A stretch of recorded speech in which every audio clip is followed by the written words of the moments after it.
Alrighty, everybody, welcome back to Culz Reviews and our special Shark Week themed episodes as we discuss each night of Shark Week 2025. Today, we are going to be looking at night 2, which featured again 3 new episodes. Those 3 episodes being Great White Sex Battle, Jaws vs. Mega Croc, In the Eye of the Storm, Shark Storm. So, I guess right off the bat, how did it compare to night 1? I would say, as a whole, definitely much better. I mean, we didn't have a Dances with Shark episode, which, that one was tough. But yeah, night 2 definitely was much stronger as a whole. And I am starting to kind of notice a pattern, at least with the first 2 nights, where the episode I am looking most forward to happens to come on in the middle of the 3. So it comes on second. Because in night 1, Air Jaws, Hunt for Colossus, and then night 2, Jaws versus Mega Croc definitely were the ones that intrigued me the most just by the title. I really didn't look into what any of these episodes were outside of just kind of reading the schedule today. So, going that far, let's jump into it. So, the episode to kick us off on night 2 is Great White Sex Battle, which, based off the episode title, I'm sure you guys are saying, what is this even going to be about? Well, it's about looking at the male and female of the great white shark and seeing which one would win a hypothetical battle as far as which one is the more dominant shark. So a group of scientists set out with a kind of like competition to see which one would come out on top, and there was 4 stages. The first one was kind of seeing how the male and female sharks would react to a model shark being there. Would they kind of be shy? Would they be more aggressive? Just how would it affect them? And in this one, it seemed like the male sharks didn't care as much. They were a little bit more aggressive than the females, which tended to be a little bit more cautious. So in round 1, the male sharks won.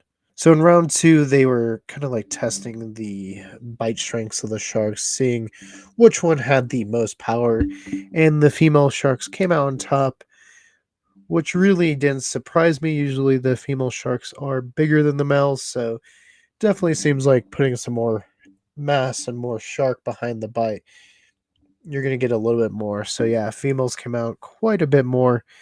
Round 3 was airtime, which turned out to be a tie because they both tied at 1.46 seconds of airtime or hang time out of the water, which led into the final round, which was Battle Royale, where they put a giant chum sickle in the water and let the sharks have at it to see who would come out top by measuring which sharks ate the most. So the whole time they do have people on the boats as well as people in a cage underwater so that they can help keep track of which shark is which.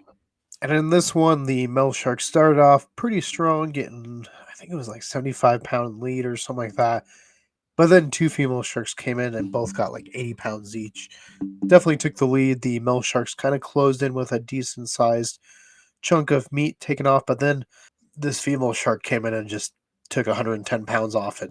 And the female sharks ended up coming out victorious. So yeah, it's kind of interesting, I guess, that both nights started off with a competition, though I do think the night 2 competition much more entertaining and much more just science involved. As far as at least you were learning some facts about sharks as far as like bite force and pull strength and just seeing how they would react to, again, like models and just interspecies behavior. One thing that was really interesting is, man, one of those dives, there was just so many great white sharks. Like, it looks like if you want to go see white sharks, go dive there in the cages. Like, you're going to see a ton. Like, that was insane. I was like, I would love the opportunity to go dive there and see the white sharks. Like, just so cool. So overall, an episode that definitely could have seemed silly and maybe not up to the par of Shark Week, I actually think turned out pretty well. It was pretty entertaining. I would say at least a 7 out of 10. Definitely, at least to this point, the second best episode we have seen after the Air Jaws one. And so night 2 off to a much better start. But would episode 2 live up to the hype from me, I guess, as far as at least being the one I was looking most forward to? And that was Jaws versus Mega Croc. Now, this one was kind of interesting because if you guys are as old as I am, you guys probably at least remember a series that ran on, I believe it was Animal Planet. It might have been Animal Underscore. I don't know. It was one of the two, but it was called Animal Face Off. And one of the episodes, I believe it might even been the first episode of that series, was Great White Shark versus Saltwater Crocodile. And right off the bat, when they showed what the episode was going to be like, I was like, oh wow, this is just going to be a rehash of that one. Because even some of the CGI that they showed right at the intro, I was like, ooh, this definitely just going to be like a reskinned version of that episode. And luckily not. It definitely could have fallen into that territory. I didn't hate Animal Face Off when I was a kid. I haven't watched it since though, to be honest. Definitely remember watching all the episodes when they would come out. And I guess just off of the name of the episode, I thought this actually had to deal with just like a shark and crocodile encounter that happened somewhere. Maybe even like the giant crocodile head that they found bitten off on a beach. So the episode kicks off, and you have a couple of experts in what looks to be like an abandoned warehouse with some like crates set up with a pair of shark jaws and crocodile skull. And of course, like you got one, I believe his name was Tristan, who was like pro the great white, or like the great white expert, kind of like you did in Animal Face Off. Like you had two people come in, and one was the expert for one animal, one was the expert for the other. For the crocodile, it was Rosie Moore. And then you had a third person who was kind of like the middle ground, though she ended up going with Rosie down to Florida, and that was Dr. Sora Kim. And they like recreate the models to show how big they were. And that's when I noticed Dr. Kim said Nile crocodile, and I was like, that's interesting because again, hearing Croc versus shark, you're thinking saltwater estuarine crocodile. But no, they were going to match up a Nile crocodile versus a great white. And Nile crocodiles can get massive. The one that they're using for reference here is a very famous one called Gustav. At some point, we will talk about the movie Primeval, which I guess was loosely kind of inspired by the Gustav story. Gustav, if you guys don't know, is a giant crocodile reaching length of at least 20 feet, probably more, but has claimed the lives of reportedly up to 300 people. So a pretty infamous crocodile. It's being matched up with a great white shark that they're calling Jaws. So is it based off of Bruce, or at least the size of Bruce from the movie Jaws? I think they've done, I know at least they did the Jaws versus Meg episode, and they were showing a like great white shark versus a giant squid. So I guess they must have done that at one other Shark Week episode, but I did not catch that. So, anyways, in this episode, they go out and they test both the great white shark and the crocodile in different facets to kind of put the calculations together and showcase a simulation of who would have won. So again, very kind of similar to Animal Face Off, if you guys have seen that one. Though in this one, there's a lot more animals doing the science versus like in Animal Face Off, they build models, how to steal and like bite stuff. It kind of, I guess, probably skewed the numbers one way or the other. But competition one was bite force. So Tristan goes down to New Zealand and tries to calculate the bite force of the white shark, which was 1600 psi. And then Rosie goes to Florida, where there's a enclosure where you can actually go in a cage and get up close to a Nile crocodile, which would be super cool.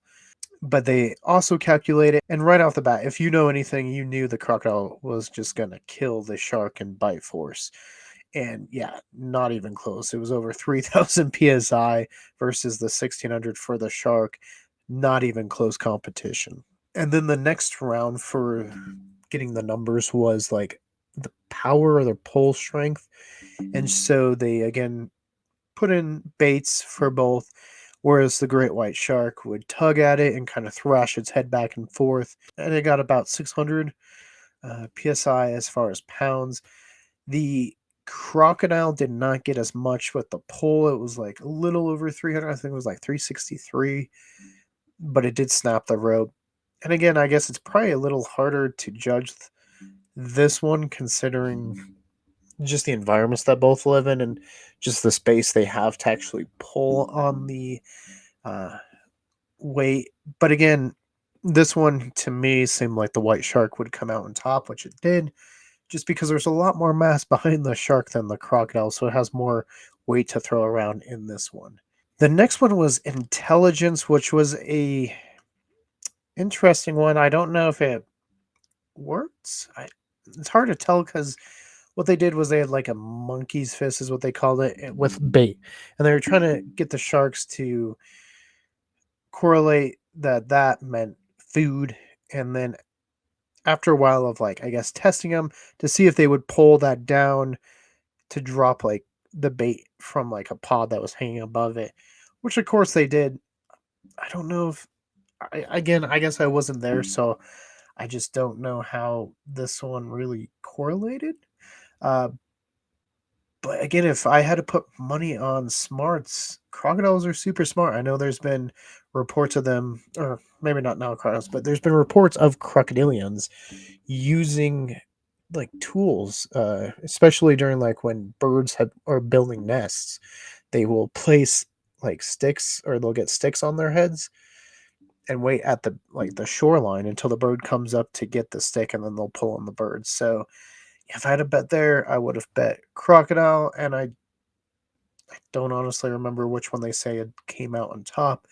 But then the final one was like striking speed or breach speed, because both white sharks, obviously because of air jaws, everyone knows they can do it. Crocodiles as well can jump out almost their full body length out of the water. So people will be like, "Oh yeah, we're safe from here," but it's like, no, the crocodiles can. They're amazing. And real quick, I guess before we get diverted too far, because I forgot about this, but something I was thinking about when they were testing the smarts was, again, I've seen sharks up close and you can see them and stuff, and I guess you don't get the same like feeling when they're looking at you as when a Nile crocodile was watching us, because we even have the video on our channel from on the outside of a cage. Like you could see the Nile crocodile, but you could see it was watching you, and it was so like stealthy, and it just moved ever so closer, but the whole time it kept its eye on you, and that was, yeah, it's something. It's amazing how smart they are. I don't think we really give credit to crocodiles and stuff like that. But back to the final one, they did get a white shark to jump. It got over like 20 miles per hour. It was like 24. Whereas the crocodile, they got up to 22. So again, pretty evenly matched. And then we get into the battle, which, like Animal Face Off, super quick. It wasn't move for move like Animal Face Off, because when the saltwater crocodile faced off with the great white shark, and that the crocodile's swimming out into ocean, the white shark bumps it, realizes it's not food, but the crocodile's like pissed, so it goes in and attacks the shark on the tail. It goes to go for air, and the shark kind of comes back up, and so they facing off. Goes to bite the great white on the head, flips over, and they both sink. Where the crocodile lets go because it needs air, it's going back up, and that's when the white shark delivers the blow.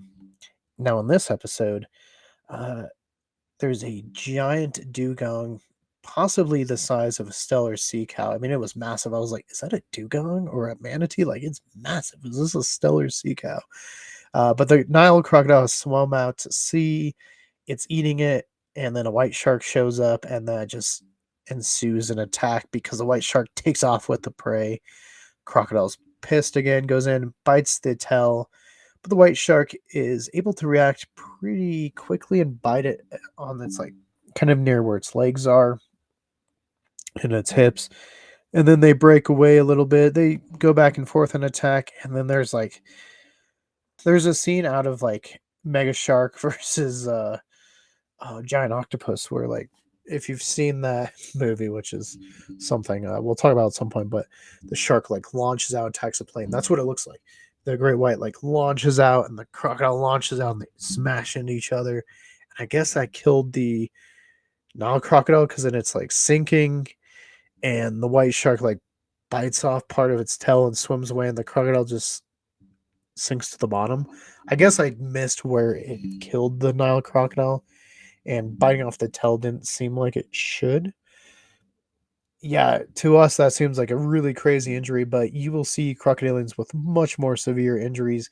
And even in the fossil record, like you look at a archosaur, like a dinosaur with Tyrannosaurus Rex, we have one where like a good portion of its tail is gone. So like these animals are amazing and able to survive.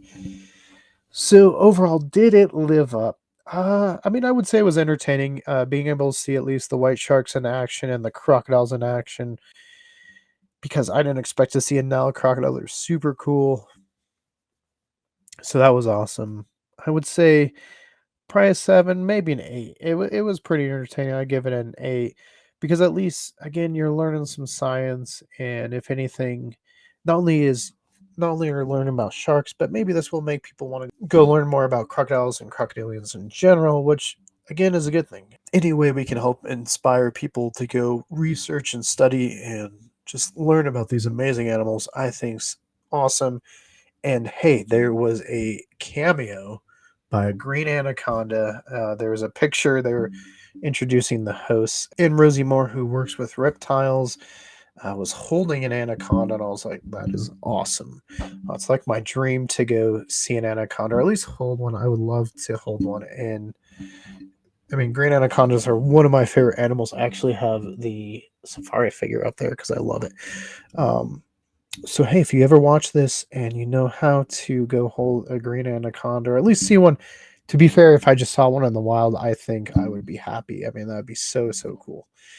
So before I just get distracted and talking about anacondas, we will transfer to episode 3, which was In the Eye of the Storm, Shark Storm. And this is a series that's been on Discovery for a while now. I remember watching the first episode. I've watched a couple. They're pretty interesting because it just follows people's stories and situations they were in during like a severe storm. The first one was a tornado, and then there was like a hurricane. Like they went through different natural disasters. And if you guys know us, super big into like the science of tornadoes. Like it's just super fascinating to us.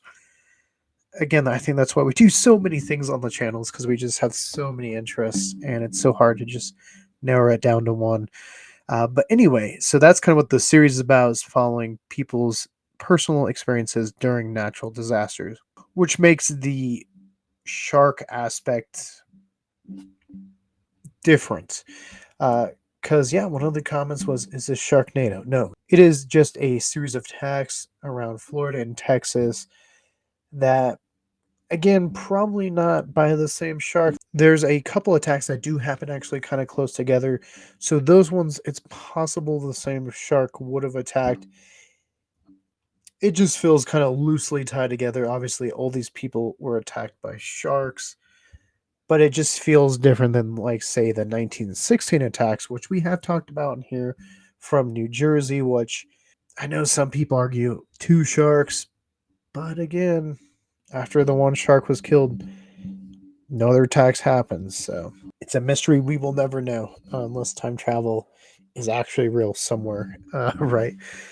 This one was, it was interesting. It's definitely different, but it's kind of neat that Shark Week is expanding into some of their other shows and pulling in different audiences, because I'm sure there's people that watch and really love the Storm series, and they're like, oh, I might not watch Shark Week, but I'll check this one out. So they were able to sneak sharks into maybe a new audience, a new demographic, which is again always good to try to spread the word. Again, but unfortunately, this one is about shark attacks and like the bad stuff that's happening, and how Florida, or this part of Florida, had no attacks for 147 years and then had a couple in a few days. Some could argue that is because more people are going in the water. I mean, if again, kind of harkening back to the 1916 attack, those first couple of victims, like they blamed rogue torpedoes, they blamed sea turtles. Again, I'm not sure about the bad rap sea turtles had back in 1916 that got people thinking for sure it was a sea turtle over a shark. But it just shows you like people weren't going in the water as much, and it's more of a recent thing. So again, that's why more of these numbers are happening. It's just there's more people in the environments that sharks live. Again, we're going into their houses. We're going into where they are. It's like you go into the forest here in Colorado. You at least got to know that there's probably bears, there's probably cougars, maybe a bobcat. It could be more coyotes. I guess now wolves if you go up far enough north. But you just got to be aware of your surroundings. But as far as this episode goes, pretty harrowing stories. Obviously, firsthand accounts of people discussing either what they witnessed with shark attacks on other people. You got some of the victims talking, as well as some of the loved ones that were there. So again, it it's definitely gonna hit the feels. It's very it's powerful. You can put yourself there because it's just people in the water looking to have fun. But one of the victims at the end said, I don't hate sharks. And I think this might be where just some people where you hear someone that got attacked by a shark, you're like, oh, they probably don't like sharks now, but it's actually a kind of like a common thing among shark attack victims. Like they go out and actually try to help conservation with sharks. Rodney Fox, I think, is one of the bigger ones. I mean, I remember reading about him in a couple different books, one of which was like, I think it was like Eyewitness or something. It was just a kid's book, but it talked about his story about being attacked by a great white shark. And then he actually dedicated his life to helping preserve sharks. And another one, you see Paul, who was attacked by a shark. And I think it just helps people see that they're not out there like demonizing the sharks and stuff. So I think that is good. As far as the episode, it's not bad. Like I said, it's harrowing. I think it's a solid like 6 out of 10, maybe a 7. Like it's just weird cuz like as far as like the series, it's a good series. It's very enthralling and you get brought into like the human aspect and hey, with just cameras and stuff like that on officers and first responders, we get a lot more of this footage. But at the same time, there wasn't a lot of sharks, so I guess that's why it brings it's a weird middle ground for me because like it's not a bad episode, it's just not a lot of sharks. But again, it could have drawn in more people to Shark Week, which like I said earlier, it's always a good thing to hit new demographics and introduce new people to these animals. So overall, I would say night 2 much better than night 1. Definitely a surprise night, I would say. That first one really was a good kickoff. Episode 2 hit that level as well. And to have crocodiles in there, I mean, that was pretty cool. And then episode 3, it was a good way to end it because, again, it's harrowing. It's really kind of like sad and gut wrenching the whole time, but at least the people survive. So you have some positives when you leave the episode. So we will see where night 3 takes us tomorrow. I hope you guys are enjoying this. This is a little bit different, and we are trying at the same time to keep up with what else we are throwing out on the channel, just our normal scheduling. So you guys are going to be getting double the episodes. I hope you guys do not mind. And yeah, we will be back for more Culz reviews. On your left, it's going to be night 1 of Shark Week. So if you like sharks, lots of stuff there. In fact, if you like sharks, we have a playlist which will pop up on the bottom left. And it's our shark playlist. It will be getting more videos because I've been out filming more things about sharks. So just stay tuned to that. For more about us here at Culz Paranormal, it's going to be a review of the Arttoys AZ Ultimasaurus. Click that link to your right. And don't forget to hit that like and give us a subscribe if you think we earned it. And let me know, what was your favorite episode of night 2 of Shark Week? Tell us in the comments below.